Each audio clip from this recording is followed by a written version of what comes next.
अगर आप लोग यूपीएससी यानी कि सिविल सर्विस आईएएस की तैयारी कर रहे हैं या फिर आप लोग किसी स्टेट पीसीएस की तैयारी कर रहे हैं, सिविल सर्विस की तरह आपके राज्यों में भी पीसीएस का एग्जाम होता है। यूपी में जाएंगी तो यूपी पीसीएस, बिहार में बीपीएससी, छत्तीसगढ़ में छत्तीसगढ़ पीसीएस, राजस्थान में आरपीसीएस, उत्तराखंड पीसीएस, एमपी में जाएंगे तो एमपी पीएससी हो गया। और इसमें आप देखेंगे कि इन एग्जाम में पहला पड़ाव होता है प्रीलिम्स का। और आप में से बहुत सारे लोगों के सवाल भी आ रहे हैं कि प्रीलिम्स के लिए हमें कौन कौन सी किताबें पढ़नी चाहिए, उन किताबों के नाम आप बता दीजिएगा। तो आज की इस क्लास में हम लोग प्रीलिम्स के लिए आपकी कौन सी किताबें महत्वपूर्ण हैं, उनके बारे में कैसे पढ़ेंगे आप लोग, इन सब पर हम लोग बात करने वाले हैं। और हम लोग खासकर यूपीएससी सिविल सर्विस को टारगेट कर रहे हैं, उसको ध्यान में रख रहे हैं। और ये ट्रिक कह लीजिए, आप देखिए रणनीति कह लीजिए, उसके लिए बताई जा रही है। और इस रणनीति को आप लोग अन्य एग्जाम पर भी फॉलो कर सकते हैं और वहाँ भी ये रणनीति आपको कारगर साबित होगी और आपको सफलता दिलाएगी। वैसे आप लोग जब भी किसी एग्जाम की तैयारी कर रहे हैं, चाहे आप देखिए सिविल सर्विस हो, पीसीएस का हो या वनडे एग्जाम हो, कुछ बातों का आप लोगों को ध्यान रखना चाहिए। आप लोगों को सबसे पहले तय करना है कि कौन सा एग्जाम टारगेट करना है, किस एग्जाम का पेपर आपको देना है, कौन सा एग्जाम क्रैक करना है आपको। उसके बाद सबसे पहले आप लोग अपना मीडियम तय करिए, आप हिंदी मीडियम से हैं या इंग्लिश मीडियम से हैं। और अगर आप लोग हिंदी मीडियम से हैं, मैं हिंदी मीडियम को टारगेट करता हूं, तो अगर हिंदी मीडियम से हैं तो आप लोग उस एग्जाम का पैटर्न और सिलेबस उठाइए, उसे समझिए, उसे पढ़िए और उसे देखिए कि कहाँ से किस तरह का सिलेबस इसमें शामिल किया गया है, कितने पेपर होते हैं, किस तरह के पेपर होते हैं, कैसे क्वेश्चंस आते हैं उसमें। फिर आप लोगों को क्या करना है कि पुराने क्वेश्चंस पेपर, 4 से 5 साल पुराने क्वेश्चंस पेपर प्रीलिम्स के, मुख्य परीक्षा के, ऑप्शनल के आप लोगों को उठा के देखना है, उन्हें पढ़ना है, उन्हें समझना है। फिर आप लोगों को क्या करना है, आप लोग जहां भी टेबल अपनी लगा के बैठे हुए हैं, रूम में जहां भी बैठते हैं आप लोग, अधिकतर टाइम आप लोग गुजारते हैं, वहां आप लोगों को 3 मैप लगाना है। एक आप देखिए विश्व का मैप, वर्ल्ड मैप, एक आप लोगों को भारत का मैप, इंडिया का मैप, और एक आपको आपके राज्य का मैप। और जब भी कोई जगह चर्चा में है, कोई भी देश चर्चा में है, कोई भी राज्य चर्चा में है, तो उसको आप लोगों को मैप में देखना है, उसके बारे में जानना है। और भूगोल है जो, उसे तो आप लोगों को मैप का सहारा लेकर ही पढ़ना है। और मैप का सहारा लेकर आप लोग जब पढ़ते हैं ना, तो लंबे समय तक आप लोग जानकारी को याद रख पाते हैं। आप लोग जिस तरह से देखते होंगे कि मूवियाँ देखने जाते हैं आप लोग, और 2 घंटे की, 3 घंटे की मूवी का एक एक डायलॉग आपको याद रहता है, एक एक सीन आपको याद रहता है, क्योंकि आप लोग चित्र के सहारे उसे समझते हैं और बड़ा पूरा फोकस आपका उस मूवी पर, उस पर्दे पर होता है। तो इस तरह से आप लोगों को पढ़ना है, रणनीति अपनाना है। फिर आप लोग सभी जानते हैं कि सिविल सर्विस और स्टेट पीसीएस बिना एनसीईआरटी पढ़े कुछ नहीं उखड़ने वाला है। तो समय रहते हुए आप लोगों को 2 से 3 बार एनसीईआरटी किताबें पढ़ना है। क्या करना है? किताबें पढ़ना है। और देखिए एक बात आपको और बता देता हूँ, आप देखेंगे कि तारमास एजुकेशन सेंटर के नाम से जो आपका चैनल है, इस पर आप देखते हैं कि बहुत सारी क्लासें ली गई हैं।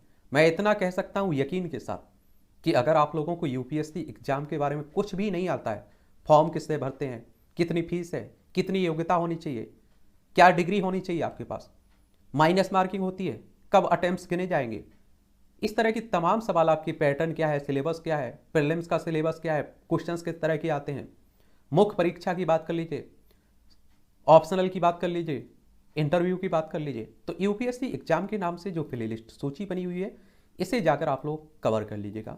आपके हर सवाल का जवाब बहुत ही आसान शब्दों में यहाँ मिल जाएगा। फिर भी आपको लगता है कि कोई सवाल छूटा है तो आप लोग मुझे बता सकते हैं। एमपीपीएससी वालों, आप लोगों के लिए बहुत सारी क्लासें ली हुई हैं। एमपीपीएससी एग्जाम के नाम से जो प्लेलिस्ट सूची बनी हुई है, इसे आप लोग कवर कर लीजिएगा। और आपके कोई भी सवाल हो, छूट जाते हैं अगर इन्हें देखने के बाद, तो आप मुझसे सवाल कर सकते हैं। बाकी पीसीएस एग्जाम है, उन्हें भी हम लोग देखते रहेंगे समय समय पर। और कौन कौन सी एनसीईआरटी पढ़नी है, ये कहाँ एनसीईआरटी मिलेंगी, ये सब आप देखेंगे टेलीग्राम पर डाल दी गई हैं सभी। तो NCERT books for UPSC PCS के नाम से जो प्लेलिस्ट सूची बनाई हुई है, इसे कवर कर लीजिए। आपको आपकी जो एनसीईआरटी आपके एग्जाम के लिए महत्वपूर्ण है, उन सब के बारे में बताया गया है और बताया गया है किस तरह से आपको पढ़ना है, किन किन बातों का ध्यान रखना है। फिर से बता देता हूँ आप लोगों को कि जब आप लोग एनसीईआरटी किताबें पढ़ रहे हो, तो कोई भी एक सब्जेक्ट उठाइए आप लोग। क्या? कोई भी एक सब्जेक्ट उठाइए आप लोग। और क्या करिए आप लोग कि आप लोगों को क्या करना है, मान लीजिए इतिहास आप लोगों ने उठाया हुआ है, तो कक्षा 6वीं से लेकर 12वीं तक की इतिहास की किताबें एक बार में खत्म कर दीजिए। जब एक सब्जेक्ट खत्म हो जाता है तो दूसरा सब्जेक्ट उठाइए, फिर तीसरा सब्जेक्ट उठाइए, तो आप लोग बहुत बेहतर तरीके से समझ पाएंगे। और एनसीईआरटी किताबें आपको समझाती हैं, आपका बेस मजबूत करवाती हैं। और एनसीईआरटी की कोई भी किताब आप लोग उठा रहे हैं तो पहली बार पढ़ते समय किसी भी किताब के कोई नोट्स बनाने का आपको काम नहीं करना है। पहली बार जब भी किताब को पढ़ते हैं तो नॉर्मल तरीके से उसे देखिए, समझिए, उसकी एक एक लाइन को देखिए, एक शब्द को देखिए, एक एक पैराग्राफ को देखिए और निकल जाइए। जब 1 से 2 बार आप लोग किताबें पढ़ लेंगे ना, तो आपकी समझ में आ जाएगा कि नोट्स आप लोगों को किन पॉइंटों का बनाना है। यहाँ बात एक और आती है नोट्स के बारे में कि किसी दूसरे के बनाए हुए नोट्स को कभी मत पढ़िएगा। एक काम आप लोगों को कभी नहीं करना है कि मान लीजिए मैं कोई नोट्स बना रहा हूँ, तो मैं तो नोट्स में वही पॉइंट शामिल करूँगा जो मुझे नहीं आते हैं या मुझे रिवीजन की ज़रूरत पड़ेगी। अब जो जानकारी मुझे उस टॉपिक के बारे में मालूम होगी वो नोट्स में मैं क्यों शामिल करूँगा, नोट्स में बेमतलब मैं क्यों भरूँगा। तो इन बातों को आप लोगों को ध्यान देना है। और मैं हमेशा कहता हूँ आप लोगों से कि अधिकतर काम आपको नोट्स बनाने का अपने दिमाग में कर लेना है, क्योंकि आपके परीक्षा हॉल में आपके साथ आपका दिमाग जाएगा। बाकी का 10% 5% आपको लगता है कि इसका रिवीजन के लिए ज़रूरत पड़ेगी आपको जब पेपर आपका नज़दीक होगा, तो आप लोग उसे अपने नोट्स में शामिल कर लीजिएगा। एक काम आप लोगों को करना है। एनसीईआरटी कक्षा 6वीं से लेकर 12वीं तक की आप लोग पढ़ लेंगे, कौन कौन सी पढ़नी है आपको बता चुका हूँ। फिर आप लोगों को एक न्यूज़पेपर हर हाल में फॉलो करना है। अगर हिंदी मीडियम से हैं तो आप लोगों के लिए दैनिक जागरण मैं कवर भी करता हूँ डेली, आप लोग देखते भी हैं। और आप देखेंगे, इसे आप लोग देखते होंगे, जो आपका ये है ना, जो आप देखेंगे, बता देता हूँ, ये आप देखिए, इसे आप लोग ज्वाइन कर सकते हैं। और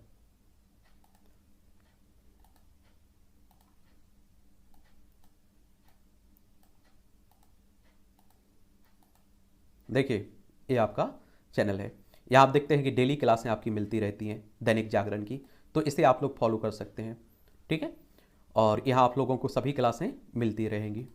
और सुबह 5 बजे आपकी दैनिक जागरण का डिस्कशन जो रहता है उसे बता दिया जाता है, तो वहाँ जाकर आप लोग देख लीजिएगा। एक बात आप लोगों को और ध्यान देनी है, और अगर आपके पास दैनिक जागरण नहीं मिलता है तो जनसत्ता पढ़ सकते हैं। और आप देखते हैं कि दैनिक भास्कर आता है, हिंदुस्तान आता है, कोई भी न्यूज़पेपर पढ़ सकते हैं। और जो आपका फेसबुक पेज है वहाँ महत्वपूर्ण एडिटोरियल मैं डेली अपलोड कर देता हूँ, तो वहाँ से जाकर आप लोग पढ़ सकते हैं। उसके बाद आपको रेडियो न्यूज़ सुनते रहना है, दूरदर्शन सुनते रहता है, जो डिबेट होती रहती हैं अच्छे मुद्दों पर उन्हें भी आप लोगों को सुनते रहना है। संसद टीवी आप लोगों को फॉलो करते रहना है। और फिर आप देखते हैं कि ये सब फॉलो कर लेते हैं तो स्पेशल किताबों की बात आती है, उन्हीं किताबों के बारे में आज हमें बात भी करनी है। एनसीईआरटी तो मुझे लगता है कि आप लोग पढ़ चुके होंगे, और नहीं पढ़े हैं तो आप लोग ज़रूर पढ़ लीजिएगा। तो ये बातें आप लोगों को ध्यान में रखनी है। और खासकर आप देखिए यूपीएससी हो या आपके स्टेट पीसीएस हो, एक बात कॉमन रहती है कि उनमें आप देखते हैं इतिहास से क्वेश्चंस पूछे जाते हैं, भूगोल से क्वेश्चंस पूछे जाते हैं, आप देखते हैं कि आपके संविधान से क्वेश्चंस पूछे जाते हैं, इकोनॉमी अर्थशास्त्र से क्वेश्चंस पूछे जाते हैं, विज्ञान से क्वेश्चंस पूछे जाते हैं। तो इन सबको अगर आप लोग कवर कर लेते हैं तो आपका पीसीएस भी कवर हो जाता है। कई राज्यों में आप देखते हैं कि स्पेशल भी पूछ लेता है उस राज्य से संबंधित, तो उस राज्य को आप लोगों को अलग कवर करना होता है। जैसे आप देखिए यूपीएससी का पहला पेपर, आप सभी जानते हैं कि प्रीलिम्स में 2 पेपर होते हैं। एक आपका क्या होता है, सामान्य अध्ययन पेपर 1, एक ही दिन में दोनों पेपर खत्म हो जाते हैं। दूसरा होता है सी सेट का, क्या होता है, सी सेट का। तो अगर हम लोग पहले पेपर के किताबों की बात कर रहा हूँ, पहले पेपर के सिलेबस की बात कर रहा हूँ, तो देखिए यूपीएससी में अगर आप लोग प्रीलिम्स का सिलेबस देखें तो इसमें आप लोगों को देखने को मिलेगा, एक पहला पेपर है 200 नंबर का रहता है, 2 घंटे का आपको समय मिलता है। ये सब बात किए हुए हैं, तो आप लोग जो बताई ना प्ले लिस्ट सूची, उसे आप लोग कवर कर लीजिएगा। इसमें आप देखिए राष्ट्रीय और अंतर्राष्ट्रीय महत्व की सामयिकी यानी कि करंट अफेयर्स पूछा जाता है, और जिसके लिए आप लोगों को न्यूज़पेपर फॉलो करने के लिए कह रहा हूँ। और करंट अफेयर्स में आप लोग योजना और कुरुक्षेत्र भी शामिल कर लीजिएगा, जो आप देखते हैं कि बुकलेट आती है ना, उन्हीं की बात कर रहा हूँ। अब देखिए भारत का इतिहास और भारतीय राष्ट्रीय आंदोलन से क्वेश्चंस पूछे जाते हैं, तो इसके लिए आप लोगों को इतिहास की किताबें पढ़नी है। एनसीईआरटी आप लोगों ने पढ़ ली हो गई, नहीं पढ़ी है तो फिर से पढ़ लीजिएगा। वो आपकी एक मजबूत बेस तैयार कर देंगी। जिस तरह से आप लोग देखते हैं कि इमारत खड़ी होती है तो जमीन में गड्ढे खोदकर नींव भर दी जाती है, पर उसके बाद आप लोग कितने भी मंजिले चढ़ा दीजिए, मकान बना दीजिए, किसी भी तरह का गिरता नहीं है। तो एनसीईआरटी किताबें पढ़ लेंगे तो स्पेशल किताबें पढ़ने के समय आप लोगों को कोई परेशानी नहीं होगी। प्रीलिम्स में कई तरह के क्वेश्चंस भी पूछ लेते हैं, अगर आप लोग एनसीईआरटी किताबें पढ़े होंगे तो आप लोग उनका आंसर बहुत अच्छे से दे पाएंगे। तो इसमें कौन सी स्पेशल किताबें पढ़नी है उन पर बात करेंगे हम लोग आगे। भारत और विश्व का भूगोल पढ़ना है, भारत और विश्व का प्राकृतिक सामाजिक आर्थिक भूगोल आप लोग पढ़ेंगे। भारतीय राजतंत्र और शासन, संविधान, राजनीतिक प्रणाली, पंचायती राज, लोक नीति, अधिकारों संबंधी मुद्दे आदि पढ़ना है। आर्थिक और सामाजिक विकास, सतत विकास, गरीबी समावेशन, जनसांख्यिकी, सामाजिक क्षेत्र में की गई पहलें देखना है। पर्यावरण, पारिस्थितिकी, जैव विविधता, मौसम परिवर्तन संबंधी सामान्य मुद्दे जिनके लिए विषय विशेषज्ञ आवश्यक नहीं है, और सामान्य विज्ञान। तो इतने टॉपिक आप लोगों को, इतने सब्जेक्ट आप लोगों को कवर करने हैं पहली यानी कि प्रीलिम्स के लिए, पहले पेपर के लिए। अगर इसे ही हम लोग यूपीपीसीएस में देखें तो आप देखिए यूपीपीसीएस में आप लोगों को देखने को मिलेगा, देखिए ये है आपका यूपीपीसीएस का पहला पेपर, 2 घंटे का समय मिलता है, 200 नंबर का ये भी रहता है। तो इसमें अभी आप देख रहे हैं कि राष्ट्रीय अंतर्राष्ट्रीय महत्व की सामरिक घटनाएं पढ़ना है आपको, भारत का इतिहास, भारतीय राष्ट्रीय आंदोलन, भारत का और विश्व का भूगोल आप लोगों को, भारतीय राजनीति शासन, इसमें आप देखते हैं संविधान, राजनीतिक व्यवस्था, पंचायती राज, लोक नीति, आधिकारिक मुद्दे, और आर्थिक और सामाजिक विकास, सतत विकास, गरीबी, अंतर्विष्ट जनसांख्यिकी, सामाजिक क्षेत्र के इनिशिएटिव, और पर्यावरण पारिस्थितिकी संबंधी सामान्य विषय, जैव विविधता, जलवायु परिवर्तन, इस विषय का विशेषज्ञ होना आवश्यक नहीं है, और सामान्य विज्ञान। ये आप लोगों को प्रीलिम्स के पहले पेपर के लिए यूपीपीसीएस में भी पढ़ना होता है। और इसमें आप देखिए कुछ और घटनाएं होती हैं, उत्तर प्रदेश विशेष को भी पढ़ लीजिएगा, उससे भी क्वेश्चंस पूछे जाते हैं आपसे, ठीक है, क्योंकि यूपीपीसीएस का है तो यूपी स्पेशल से क्वेश्चंस आते ही हैं, तो उसके लिए भी आप लोगों को पढ़ना था। फिर एमपीपीएससी की बात कर लेता हूँ। अब आप देखिए एमपीपीएससी में एमपी का भूगोल हो, इतिहास हो, संविधान हो, ये ज़्यादा क्वेश्चन उससे पूछे जाते हैं, शासन व्यवस्था हो। लेकिन ऐसा नहीं है, इसमें आप देखते हैं भारत का इतिहास पूछा जाता है, इसमें आप देखिए मध्य प्रदेश का भूगोल पूछा जाता है। लेकिन ऐसा नहीं है कि भारत का भूगोल छोड़ दिया जाए, विश्व का भूगोल छोड़ दिया जाए, इसमें भारत का भूगोल भी पूछा जाता है और आपका विश्व का भूगोल भी पूछा जाता है। अगर यूपीएससी की तैयारी करेंगे तो ये आपके टॉपिक कवर हो जाएंगे वहाँ से। फिर आप देखते हैं कि भारत का और विश्व का भूगोल आपको पढ़ना है, ये यूपीएससी में भी पढ़ना है, यूपीपीसीएस में भी पढ़ना है, बाकी पीसीएस में भी पढ़ना है। तो कुछ सब्जेक्ट ऐसे हैं जो कॉमन है बिल्कुल, बस कुछ राज्यों में पीसीएस में उस राज्य से ज़्यादा क्वेश्चंस पूछे जाते हैं, तो उस राज्य का जो भूगोल है, जो शासन व्यवस्था है, जो इकोनॉमी है, उन सब के बारे में ध्यान देना होता है। ये आप देखिए राज्य की संवैधानिक व्यवस्था, तो मध्य प्रदेश के परिप्रेक्ष्य में आपको पढ़ना है, ये मध्य प्रदेश के परिप्रेक्ष्य में पढ़ना है। देखिए भारत का संविधान, शासन प्रणाली और अर्थव्यवस्था, ये अब सभी को पढ़ना है, तो आप लोगों को ये यूपीएससी में भी पढ़ना है और यूपीपीसीएस में भी पढ़ना है और बाकी पीसीएस में भी पढ़ना है। तो यूपीएससी जब आप लोग पढ़ेंगे ना, उसका सिलेबस कवर करेंगे तो वहीं कवर हो जाएगा। फिर आप देखिए विज्ञान और पर्यावरण से क्वेश्चंस आते हैं एमपीपीएससी में, तो वो तो आप देखते हैं कि यूपीएससी में भी प्रीलिम्स में आपको पढ़ना होता है। अंतर्राष्ट्रीय और राष्ट्रीय समय की घटनाएं, करंट अफेयर्स आपको यूपीएससी में भी पढ़ना होता है, तो वो वहाँ से भी कवर हो जाएगा। सूचना और संचार प्रौद्योगिकी, साइंस और टेक जो आप लोग यूपीएससी में भी पढ़ते हैं, वो भी आपका यहाँ भी कवर हो जाएगा। वहाँ राष्ट्रीय और प्रादेशिक की संवैधानिक संस्थाएं, आप लोग वहाँ भी संवैधानिक संस्थाओं के बारे में पढ़ते रहते हैं। भारतीय निर्वाचन आयोग के बारे में पढ़ते हैं, संघ लोक सेवा आयोग के बारे में पढ़ते हैं, नियंत्रक महालेखा परीक्षक के बारे में पढ़ते हैं, नीति आयोग के बारे में पढ़ते हैं, मानव अधिकार के आयोग के बारे में पढ़ते हैं। अब मध्य प्रदेश में क्या करना है कि यहाँ स्थानीय जो आप देखते हैं राज्य निर्वाचन आयोग है, मध्य प्रदेश लोक सेवा आयोग है, इनके बारे में आप लोगों को पढ़ना होता है। तो ये सब आप लोगों को ध्यान देना है थोड़ा। लेकिन इस क्लास में हम लोग खासकर यूपीएससी, सिविल सर्विस, आईएएस को टारगेट कर रहे हैं, उसके प्रीलिम्स को टारगेट कर रहे हैं। क्या कर रहे हैं? प्रीलिम्स को टारगेट कर रहे हैं। और एक किताबें आप लोगों को कुछ दिखाई दे रही हैं, संविधान के लिए आप लोग पढ़ते रहते होंगे, एम लक्ष्मीकांत की बात होती रहती है। किसकी? एम लक्ष्मीकांत की। तो अब हम लोग क्या करते हैं, किताबें देख लेते हैं, कौन कौन सी किताबें आप लोगों को किस सब्जेक्ट के लिए पढ़नी है। इससे पहले फिर से बोल रहा हूँ कि अगर आप लोगों ने एनसीईआरटी किताबें नहीं पढ़ी हैं तो उन्हें तो आप लोगों को पढ़ना ही है। वो आपको प्रीलिम्स में, मुख्य परीक्षा में, ऑप्शनल में, इंटरव्यू में, हर जगह आपको मदद देंगे। अब आप देखिए प्रीलिम्स प्रारंभिक परीक्षा के लिए अगर इतिहास की किताबों की हम लोग बात करें तो इसमें आप लोगों को इतिहास के लिए कौन कौन सी किताब पढ़नी है। भारत का जो प्राचीन इतिहास है इसके लिए आप लोगों को आर एस शर्मा की किताब आती है, उसे पढ़ना है। और आगे हम लोग इनके जो टॉपिक हैं ना, उन टॉपिक के बारे में जरूर बातें करेंगे, इन सभी किताबों के बारे में। तो प्रारंभिक परीक्षा के लिए भारत का जो प्राचीन इतिहास है, इसके लिए किताब है RS शर्मा साहब की है, उस किताब को आपको पढ़ना है। प्राचीन और पूर्व मध्यकालीन भारत का इतिहास के लिए उपेंद्र सिंह की किताब आपको पढ़ने हैं। मध्यकालीन भारत का इतिहास के लिए आप लोग ये सतीश चंद्रा की किताब आती है, उसे आप लोगों को पढ़ना है। इसके लेखक कौन है? सतीश चंद्रा। और किताबें कितनी भी अधिक पढ़ लीजिए फिर भी आपको कम ही लगती हैं, और जितनी किताबें पढ़ सकें अच्छी बात है, पढ़ना चाहिए आप लोगों को। और मैं कहता हूँ ना हमेशा कि पढ़ाई लिखाई स्टडी हमेशा गहराई में जाकर ही होती है। शॉर्टकट का रास्ता आप लोग स्टेट PCS में और सिविल सर्विस में कभी नहीं अपना सकते। वनडे एग्जाम में अपनाया जा सकता है, बिल्कुल अपनाया जाता है। आधुनिक भारत के इतिहास के लिए आप लोगों को बिपिन चंद्रा की किताब पढ़नी है, तो ये आप लोग याद रखिएगा। भारत का स्वतंत्रता संघर्ष के लिए बिपिन चंद्रा की किताब आती है, इसे भी आप लोगों को पढ़नी है। आज़ादी के बाद का भारत बिपिन चंद्रा की आती है, इसे भी आप लोगों को पढ़ना है। और प्लासी से लेकर विभाजन और उसके बाद तक ये शेखर बंदोपाध्याय की किताब है, इसे आप लोग पढ़िएगा। और नितिन सिंघानिया द्वारा भारतीय कला और संस्कृति आर्ट एंड कल्चर के लिए आप लोगों को नितिन सिंघानिया की किताब है, उसे आप लोगों को पढ़नी है।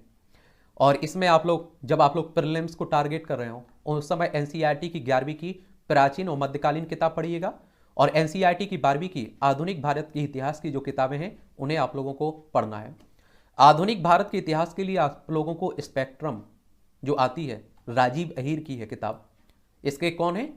राजीव अहीर इसके लेखक हैं। इस किताब को आपको पढ़ना है।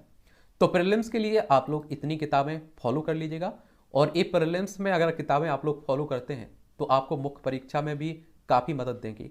और कई लोगों का ऑप्शनल इतिहास भी होगा, तो वहाँ भी आप लोगों को ये किताबें मदद देंगी। और केवल प्रीलिम्स को ध्यान में रखते हुए कभी भी तैयारी मत करिएगा। आप लोग जब तैयारी शुरू करते हैं तो प्रीलिम्स, मुख्य परीक्षा और ऑप्शनल जो सब्जेक्ट आपका ऑप्शनल है, तो उसको ध्यान में रखते हुए पढ़ा करिएगा। फिर आप देखें विश्व का इतिहास, वर्ल्ड हिस्ट्री, तो इसके लिए समकालीन विश्व का इतिहास आपको अर्जुन देव की किताब आती है। ये अर्जुन देव इसके लेखक हैं, इस किताब को आप लोग खरीद सकते हैं। और विश्व इतिहास के लिए कुमार नलिन की किताब पढ़ सकते हैं, और बीजन IAS के नोट्स भी बहुत बढ़िया हैं, उन्हें भी आप लोग देख सकते हैं, पढ़ सकते हैं। तो विश्व इतिहास के लिए आप लोगों को इतना काम कर लेना है। फिर बात आती है भूगोल की। किसकी आती है? भूगोल की। तो इसमें आप लोगों को कक्षा 11वीं की NCERT आप लोगों ने पहले भी पढ़ी हुई है, उनकी बात नहीं कर रहा हूँ, आप लोगों ने पढ़ ली, अच्छी बात है। लेकिन जब प्रीलिम्स को आप लोगों को ध्यान में रखते हैं तो उस समय कक्षा 11वीं की NCERT की भूगोल की किताब आपको जरूर पढ़ना है। कक्षा 12वीं की NCERT की भूगोल, जो आप देखते हैं भूगोल है मानव भूगोल के मूल सिद्धांत के नाम से, इसे आप लोगों को कवर करनी है। कक्षा 12वीं की NCERT भूगोल भारत लोक और अर्थव्यवस्था के नाम से है, इसे भी आप लोगों को कवर करना है। फिर आप लोगों को एक मैप, विश्व एटलस का जो मैप आता है, उसे आप लोग अपने पास रखिएगा। और भूगोल मुझे लगता है कि बिना मैप के सहारे नहीं पढ़ा जा सकता है, तो वो भी पढ़ना है। भारत और विश्व का भूगोल माजिद हुसैन की आती है, स्पेक्ट्रम की आती है, महेश कुमार वर्डवाल की आती है। इनमें से किताब आप लोग फॉलो कर सकते हैं। भौतिक भूगोल के लिए आप लोग माजिद हुसैन की आती है, इसे आप लोग लिख सकते हैं। भारत का भूगोल DR खुल्लर की आती है, इसे आप लोगों को पढ़ना है। और भूगोल एटलस आप लोगों को पढ़ना ही है। ऑक्सफोर्ड स्टूडेंट जो आता है आपका, जो मैप का रहता है पूरा, उसे आप लोगों को कवर करना है। ये आप लोगों को प्रीलिम्स में फ़ायदा देंगी, ये आपको मुख्य परीक्षा में और जिसका भूगोल ऑप्शनल होगा उनमें भी आपको मदद देंगी किताबें। उनके बारे में भी हम लोग समय पे बात करेंगे आने वाले, ठीक है। फिर आपका पारिस्थितिकी एवं पर्यावरण आ जाता है। इसमें पर्यावरण और पारिस्थितिकी के लिए आप लोगों को माजिद हुसैन की किताब पढ़नी है। और इसमें आप लोगों को करंट अफेयर्स, जो आप देखते हैं कि न्यूज़पेपर आप लोग फॉलो करते रहेंगे, वो आपको हर जगह मदद करेगा। भूगोल में भी मदद करेगा, पारिस्थितिकी एवं पर्यावरण में भी मदद करेगा, सामाजिक मुद्दों में भी मदद करेगा, संविधान में भी मदद करेगा, और भी इकोनॉमी में भी मदद करेगा, ठीक है। सामाजिक मुद्दे के लिए आप लोग भारतीय समाज पर कक्षा 12वीं की NCERT की पुस्तक आप लोग पढ़िएगा। और कक्षा 11वीं की NCERT की किताबें, 2 किताबें आपको पढ़नी है सामाजिक मुद्दों के लिए। और समाचार पत्र आपको पढ़ना ही है, न्यूज़पेपर आपको फॉलो करना ही है। फिर आ जाती है भारतीय राज्य व्यवस्था। इसमें आप देखते हैं भारतीय राज्य व्यवस्था के लिए M लक्ष्मीकांत की किताब बहुत बेहतर किताब है। NCERT आप लोगों ने पहले से ही पढ़ी हुई है, फिर से आप लोग क्या करिए, NCERT किताबें पढ़ने के बाद M लक्ष्मीकांत पढ़ लीजिएगा। भारतीय शासन में एम लक्ष्मीकांत बिपिन चंद्रा की आती है भारतीय शासन में, उसे भी पढ़ सकते हैं। भारत का संविधान एक परिचय, ये डी बसु की आती है, इसे आप लोग पढ़िएगा। कक्षा 11वीं की एनसीईआरटी जो भारत का संविधान सिद्धांत और व्यवहार के नाम से है, इसे आप लोग फॉलो कर लीजिएगा। स्वतंत्र भारत की विदेश नीति बीपी दत्ता की आती है, इसे भी आप लोग पढ़ लीजिएगा। और दुर्गादास बसु द्वारा भारत के संविधान का जो परिचय किताब है, इस किताब को भी आप लोगों को पढ़ना है। करंट अफेयर्स आप लोग पढ़ेंगे ही, योजना पत्रिका आपको पढ़ेंगे ही, और आप देखते हैं कि कुरुक्षेत्र आप पढ़ेंगे ही, ठीक है। तो ये आप लोगों को भारतीय राज्य व्यवस्था के लिए पढ़ना है। फिर आता है इकोनॉमी, अर्थशास्त्र। तो इसमें आप लोगों को कौन सी किताब पढ़नी है? भारत में आर्थिक विकास और नीतियां, जैन और ओहरी की आती है, ओहरी की आती है, ये किताब आप लोगों को पढ़नी है। भारतीय अर्थव्यवस्था के लिए रमेश सिंह की किताब आती है, उसे भी पढ़ना है। और कक्षा 11वीं की एनसीईआरटी की किताब भारतीय अर्थव्यवस्था का विकास, इस किताब को आप लोगों को पढ़ना है। कक्षा 12वीं की एनसीईआरटी वृष्टि अर्थशास्त्र, कक्षा 12वीं की एनसीईआरटी समष्टि अर्थशास्त्र, इन किताबों को भी आप लोगों को फॉलो करना है। पहले आप लोग पढ़ चुके हैं, अच्छी बात है, लेकिन फिर से आप लोगों को इसे पढ़ना है। समाचार पत्र भी आप लोग पढ़ते ही होंगे, वो तो स्वाभाविक सी बात है। न्यूज़पेपर पढ़े बिना कुछ नहीं उखड़ने वाला है, तो न्यूज़पेपर तो डेली आप लोगों को डेली फॉलो करना ही है। आर्थिक सर्वेक्षण, बजट आता रहता है, तो वो भी आप लोगों को पढ़ना है। आप देखते हैं ना कि हर साल बजट आता है, और बजट के एक दिन पहले आपकी इकोनॉमिक सर्वे आता है, जो पिछले साल जो बजट गया होता साल होता है, उसका लेखा जोखा रहता है, और बजट आने वाले साल के लिए होता है, ठीक है, ये भी पढ़ेंगे।